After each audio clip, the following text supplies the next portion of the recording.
Ano kaya kung yung speaker nyo na lang ang paltan nyo?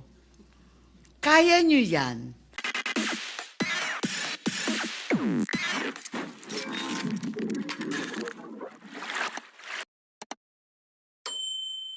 Thank you very much, Mr. President.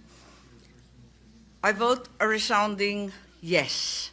Sa hinaba-haba kong pagsisilbi sa Kongreso, sa 12 taon na nanilbihan kami, ang trabaho ng kongrestista, sa pagkaalam ko, ay maging kinatawan ng kanilang distrito o kanilang sektor.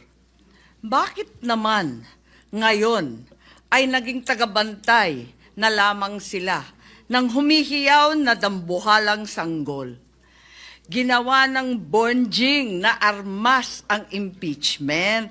Ang dating para sana sa kaayusan ng sistema, ginagawang pampagulo, panakot at sandata laban sa mga kinaiinggitan, kinaiinsecuran ng mga lulong sa kapangyarihan. Galangin naman natin ang Korte Suprema.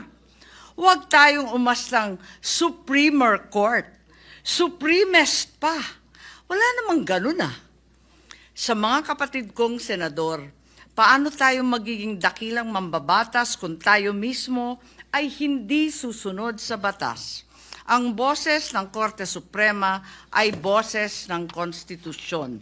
At kung sino man ang sasapaw sa boses na ito ay isa lang ang tono: ambisyon. Kaya naman, mag-move on na tayo. Magtrabaho at huwag konsintihin ang isang spoiled na bonjing. Huwag nang busugin ng pabor. Huwag nang pumayag dahil may pabuya. Huwag tayo magpalaki ng buwaya, baby pa nga ang tawag, lulong na. Sa mga mahal kong kongresista, may suggestion po ako. Ito suggestion lang naman, Huwag niyong masamain. Kesa inaatupag ninyong palitan ang pinili ng taong bayan, binoto at minahal. Bakit di nyo nalang palitan ang tao, kayo naman lang ang pumili? Ayaw paawat ng iba sa kakaflex. Ano kaya kung yung speaker nyo na lang ang paltan nyo? Kaya nyo yan. At dahil dito, bumuboto ako ng malakas na oo. Maraming salamat po. Thank you, Senator Amy.